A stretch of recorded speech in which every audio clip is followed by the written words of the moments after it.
کہ اچانک امی کمرے میں آئیں اور کہنے لگیں، فوراً اچھی سی دودھ پتی بنا کر کمرے میں لے کر آؤ۔ تو میں منہ پھلاتے ہوئے ایک دم امی کے سامنے آ کھڑی، مجھ سے نہیں بنتی یہ دودھ پتی، اور یہ کیا ماجرا ہے، آپ مجھے بتاتی کیوں نہیں؟ تو امی نے بھویں اچکا کر میری طرف دیکھا، کون سا ماجرا، کس کی بات کر رہی ہو؟ تو میں اپنے سر پر ہاتھ مارتے ہوئے بولی کہ آپ ان کے سامنے اتنا کیوں بچ رہی ہیں، اور میری بات کرنے کا انہیں کیا حق ہے؟ تو اچانک امی نے ہونٹوں پر انگلی رکھ کر مجھے خاموش رہنے کا اندیا دیا اور کہا، خبردار، تمہاری ذرا سی بھی آواز اونچی ہوئی تو میں تمہاری جان نکال لوں گی۔ مہمانوں کو جانے دو، میں تم سے اس بارے میں بعد میں بات کروں گی، اور اب مزید میں تمہاری کوئی فضول بات نہ سنوں، یہ سوال جواب بعد میں کرنا، فٹافٹ جاؤ اور 2 کپ چائے اچھی سی بنا کر لاؤ۔ یہ کہہ کر وہ مجھے حیران پریشان چھوڑ کر کمرے سے باہر چلی گئی۔ میں بڑبڑاتے ہوئے کچن میں گئی اور چائے بنانے لگی، لیکن سچ تو یہ تھا کہ میرا دماغ سنسنا رہا تھا کہ آخر یہ سب ہو کیا رہا ہے۔ میں چائے بنا کر کمرے میں گئی تو میرے دبو سے کزن نے مجھے آنکھ اٹھا کر بھی نہیں دیکھا، جبکہ خالہ کا انداز بڑا لیا دیا سا تھا۔ اب میں ان کے جانے کی منتظر تھی۔ وہ جوں ہی گھر سے نکلی تو میں فوراً امی کے پاس گئی اور ان سے پوچھا کہ امی مجھے سچ سچ بتائیں، یہ سارا کیا معاملہ ہے؟ تو امی نے مجھے انتہائی کڑے تیوروں کے ساتھ دیکھ کر بولیں، تمہیں 100 دفعہ کہا ہے کہ کسی کی شادی میں ناچ گانا مت کیا کرو، لیکن تمہیں کوئی بات سمجھ آتی ہی نہیں۔ امی، میں نے بھی آپ کو یہی بات 100 دفعہ کہی ہے کہ ناچ گانا شادیوں میں ہی کیا جاتا ہے، اور یہ زندہ دل لوگ ہی کرتے ہیں، اور وہاں پر صرف میں ہی رقص نہیں کر رہی تھی بلکہ آپ کی عمر کی خواتین بھی کر رہی تھی، تو اس میں آخر برائی کیا ہے؟ اور سب سے بڑی بات یہ کہ جب سے یہ دبو ہمارے گھر آیا ہے تب سے آپ کے تیور ہی بدل گئے ہیں۔ یہ ہوتے ہی کون ہیں ہماری زندگی میں مداخلت کرنے والے؟ تو امی ایک دم غصے میں بولی، تمہاری زبان بہت زیادہ چلنے لگی ہے سونی، اس کو کنٹرول کر لے ورنہ اس زبان سے تو بہت نقصان اٹھائے گی، اور یہ جس کو تو ڈبو ڈبو کہہ کر بلا رہی ہے، تو جانتی ہے وہ کون ہے؟ تو میں نے کمر پر ہاتھ رکھ کر ماں سے پوچھا، اور یہ جس کو تو ڈبو ڈبو کہہ کر بلا رہی ہے، تو جانتی ہے وہ کون ہے؟ تو میں نے کمر پر ہاتھ رکھ کر ماں سے پوچھا کہ کون ہے؟ منگ ہے تیرا، تیرے پیدا ہوتے ہی تیرے خالو نے تجھے اپنے بیٹے کے لیے مانگ لیا تھا، اور تیرے پیدا ہوتے ہی ہم نے تیری منگنی خاور کے ساتھ کر دی تھی۔ وقت آ گیا ہے کہ تجھے اس بارے میں پتہ چلے، لہٰذا کوئی ایسی بات مت کرنا کہ جس سے تیری آنے والی زندگی پر کوئی برا اثر پڑے۔ برا اثر پڑتا ہے ایک بار نہیں تو لاکھ بار پڑے اماں، لیکن ایک بات کان کھول کر سن لے کہ میں اس سے کسی صورت شادی نہیں کروں گی۔ تو نے اس کی شکل دیکھی ہے جیسے بوزنا ہوتا ہے؟ اللہ کی مار پڑے تجھے سونی، اپنے ہونے والے شوہر کو بوزنا کہتی ہے؟ اماں، بار بار اسے میرا ہونے والا شوہر مت کہو، نہیں تو یاد رکھو کہ میں نیلا تھوتھا کھا کر مر جاؤں گی، لیکن اسے اپنا شوہر کبھی نہیں بناؤں گی۔ تو ماں ایک دم کسی تیر کی طرح اٹھ کر میری طرف آئیں اور میرا منہ اپنے ہاتھوں میں زور سے پکڑ کر کہا، سونی، یہ بات تو نے میرے ساتھ تو کر دی ہے، لیکن اگر تیری زمین میں دفن کرنے میں دیر نہیں لگائے گا۔ ہمارے ہاں زبان جب دے دی جاتی ہے تو پھر اس سے پھرنے کا تو سوال ہی پیدا نہیں ہوتا، اور تو جسے بوزنا کہتی ہے وہ کتنا محنتی اور ذمہ دار انسان ہے، تجھے کچھ پتہ ہے اس بارے میں؟ اپنے باپ کے مرنے کے بعد اس نے کم عمری میں ہی محنت کر کے اپنا گاڑیوں کا گراج بنایا۔ آج وہ استاد جی کے نام سے علاقے میں مشہور ہے، بڑے بڑے نامی گرامی لوگ اس کے پاس اپنی گاڑیاں ٹھیک کرانے کے لیے آتے ہیں۔ اچھا کماتا ہے، اور کیا چاہیے؟ اس کی عمر کے لڑکے تو ابھی بھی اپنے پیروں پر سیدھے کھڑے ہو کر چلنا بھی شروع نہیں ہوئے، اور وہ گیراج کا مالک ہے۔ گیراج کا مالک تو ایسے کہہ رہی ہو اماں جیسے وہ کوئی بہت بڑا بزنس مین ہے، ہمارے جیسے طبقے کے لیے وہ بزنس مین سے کم نہیں ہے۔ اور تو یہ کیسے خواب دیکھنے لگ گئی ہے سونی؟ ہمارے ہاں لڑکیاں اتنے بڑے بڑے خواب نہیں دیکھتی۔ لیکن میں بڑے بڑے خواب ہی دیکھتی ہوں اماں، یہ بھی کوئی زندگی ہے؟ چھوٹے گھر سے نکل کر بھی چھوٹے گھر میں ہی جاؤ، وہی جھاڑو، وہی پوچا، وہی برتن، نہ اماں، میں ایسی زندگی نہیں چاہتی۔ اچھا تو کیسی زندگی چاہتی ہے؟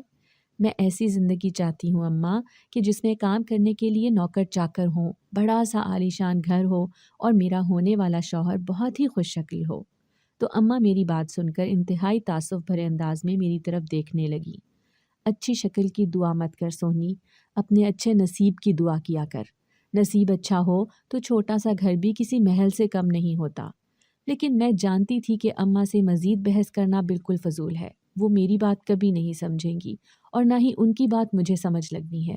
اس لیے میں کمرے سے اٹھ کر جانے لگی تو ایک دم اماں نے پیچھے سے آواز دے کر مجھے روکا، میری ایک بات سن کر جاؤ سونی، وہ لوگ بہت جلد دن رکھنے کے لیے آ رہے ہیں، تو جتنی جلدی خاور کے لیے اپنے دل میں جگہ بنا سکتی ہے بنا لے، اور اس سے بھی زیادہ اہم بات کہ آج کے بعد میں تجھے کسی شادی میں ناچ گانا کرتے نہ دیکھوں۔ یہ خاور کو شدید ناپسند ہے، سمجھی تو؟ میں ہوں کرتے ہوئے باہر نکل گئی اور کمرے میں جا کر رونے لگی۔ یہ پہلی بار تھی جب اماں اور ابا نے میری اس معاملے میں ایک نہ چلنے دی۔ میں حیران تھی کہ میرے والدین تو میرے بغیر سانس بھی نہیں لیتے تھے۔ میری کوئی بھی فرمائش ہوتی وہ اسے رد نہ کرتے تھے، تو پھر آخر میری زندگی کا اتنا بڑا فیصلہ کرنے سے پہلے انہوں نے مجھ سے پوچھنا بھی گوارا کیوں نہ کیا؟ اور اگر رشتہ طے کر ہی رہے تھے تو کم از کم میری رضامندی تو پوچھ لیتے۔ اور اگر 18 سال کی عمر میں مجھے بیاہنے کا ارادہ رکھ ہی رہے تھے تو کم از کم ایسے لڑکے سے بیاہتے جو خوش شکل تو ہوتا۔ خاور تو اتنا سانولا سا ہے کہ دیکھ کر ہی دل کو ابکائی سی آتی ہے، اور اس کا 2 کمروں والا چھوٹا سا گھر جس میں ہر طرف سے گریس اور پٹرول کی بو بکھری رہتی ہے۔ یا اللہ، میں کہاں پھنس گئی ہوں؟ میں دل ہی دل میں کڑتے ہوئے روتی رہتی اور دل ہی دل میں دعا کرتی کہ خدا کرے خاور مر ہی جائے تو اچھا ہو، تاکہ میں اس کے پلے بننے سے تو بچ جاؤں۔ میری ساری دعائیں، ساری مناجات رد گئیں، اور خالہ شادی کے دن تاریخ رکھنے کے لیے ہمارے گھر آ گئیں۔ اماں نے میری شادی کی تیاری بہت پہلے سے کر رکھی تھی، اس لیے انہیں میرا جہیز بنانے میں کوئی دقت نہ ہوئی، کیونکہ جہیز کے بہت سارے آئٹمز وہ پہلے سے ہی خرید کر میری شادی کی پیٹی میں رکھ چکی تھیں۔ میں چپکے چپکے یہ ساری تیاریاں دیکھ رہی تھی، کیونکہ میں اپنی طرف سے ہر طرح کی ضد اور بھوک ہڑتال کر کے دیکھ چکی تھی، لیکن اماں نے میری کوئی بات چلنے نہ دی، یہاں تک کہ میں نے ہمت کر کے ابا سے بھی بات کر لی۔ ابا میری بات سن کر پہلے تو بے حد حیران ہوئے اور پھر آہستہ سے بولے، دعا کرو کہ پھر میں ہی مر جاؤں، اس کے بعد تم جو چاہے کرتی رہنا، لیکن میری زندگی میں تو یہ ممکن نہیں ہے۔ یہ کہہ کر وہ میرے پاس سے اٹھ کر چلے گئے۔ انہوں نے ایک ایسی بات کر دی کہ میری ان سے مزید کچھ کہنے کی ہمت ہی نہ رہی، اور یوں میں بیاہ کر خاور کے گھر آ گئی۔ شادی کے چند دن میں ہی مجھے یہ بات پتہ چل گئی کہ اس شادی کے حق میں خالہ وہ مجھے شدید ناپسند کرتی تھی، لیکن شادی کے ہونے میں انہوں نے اگر رضامندی ظاہر کی تھی تو صرف اور صرف اس کی واحد وجہ خاور تھا، کیونکہ میں نہ صرف خاور کی بچپن کی مانگ تھی بلکہ وہ مجھ سے شدید محبت کرتا تھا۔ مجھے شادی سے پہلے یہ لگا تھا کہ خاور کوئی بہت ہی سخت مزاج شوہر ہوگا، شکی مزاج ہوگا اور مجھے دبا کر رکھنے والا کوئی انا پرست مرد ہوگا، لیکن میں حیران رہ گئی کہ وہ تو میری محبت میں ایک پاگل انسان تھا۔ وہ مجھ سے شدید محبت کرتا تھا، میں اگر دن کو رات کہتی تو وہ بھی رات کہتا۔ خالہ اسے زن مرید کہنے لگی تھی، لیکن وہ ہنس کر اپنی ماں کی بات برداشت کر جاتا تو میں حیران رہ جاتی کہ وہ اتنے بڑے طعنے کو میری وجہ سے برداشت کر جاتا ہے۔ شادی کے 3 ماہ ہونے والے تھے، لیکن میں نے اب تک گھر کا کام نہیں شروع کیا تھا، حالانکہ خالہ گھر کے کام کاج کی وجہ سے میرے ساتھ اکثر نوک جھونک کرنے لگی تھی۔ تو خاور نے اس کا حل یہ نکالا کہ میری خاطر گھر کے کاموں کے لیے ایک کل وقتی ملازمہ کا انتخاب ہوئی، اور کہنے لگی کہ تم اتنی محنت سے کماتے ہو تو اپنی محنت کی کمائی اس طرح سے کیوں اڑا رہے ہو؟ ہم کوئی بہت امیر کبیر لوگ نہیں ہیں کہ ملازمہ برداشت کر سکیں، اور نہ ہی یہ گھر اتنا بڑا ہے کہ اس کی دیکھ بھال مشکل ہے۔ 2 کمروں کے چھوٹے سے اس گھر میں آخر کام ہی کتنا ہوتا ہے کہ اس کے لیے ہم ملازمہ رکھ لیں؟ تو خاور کہنے لگا کہ اماں، آپ کو اس عمر میں آرام کی ضرورت ہے، اس لیے میں نے ملازمہ کا انتظام کیا ہے۔ تو خالہ اس کے ساتھ لڑ پڑتی، تمہیں میری عمر شادی سے پہلے تو نظر نہ آئی، اس وقت تو تم نے مجھے کبھی آرام کا مشورہ نہیں دیا اور نہ ہی میرے لیے کسی ملازمہ کا انتظام کیا، لیکن تمہاری بیوی جو ہی اپنے نیک قدم لے کر ہمارے گھر اتری ہے تو اسی وقت سے تمہیں ملازمہ کا خیال بھی آ گیا کہ کہیں تمہاری بیوی کے پیروں اور ہاتھوں پر لگی مہندی نہ اتر جائے۔ آفرین ہے تم پر بھائی، ارے ابھی سے اس کو اپنے سر چڑھاؤ گے تو پھر ساری زندگی سر پر ہاتھ رکھ کر روتے رہو گے۔ تو خاور مسکرا کر چپ ہو جاتا۔ خالہ مجھ سے الجھنے لگتی کہ جب سے تم آئی چپ ہو جاتا۔ خالہ مجھ سے الجھنے لگتی کہ جب سے تم آئی ہو اس گھر کی ریت روایت ہی بالکل بدل گئی ہے۔ ارے ہمارے خاندان میں کب کسی نے یوں ہاتھ پیر توڑ کر زندگی گزاری ہے؟ سبھی خواتین اپنے گھروں میں کام کرنا باعث فخر سمجھتی ہیں اور مرد باہر کا نظام سنبھالتے ہیں، لیکن میں خالہ کی باتیں ایک کان سے سن کر دوسرے کان سے باہر نکال دیتی، کیونکہ میں نے خود کو ذہنی طور پر اس گھر میں ایڈجسٹ ہی نہیں کیا تھا۔ میں خاور کی بے پایاں محبت سے بے تحاشا تنگ ہوتی تو دوسری طرف خالہ کے تانے مجھے جینے نہ دیتے۔ ایسے میں اکثر اپنے میکے چلی جاتی اور امی کو باتیں سناتی تو امی پلٹ کر مجھے کہتی کہ سونی، تو بہت ہی ناشکری ہے، تجھے ہیرے جیسا خاوند ملا ہے۔ ارے سچ ہی تو کہتی ہے تیری خالہ، ہمارے خاندان میں کب نوکرانی رکھی گئی ہے؟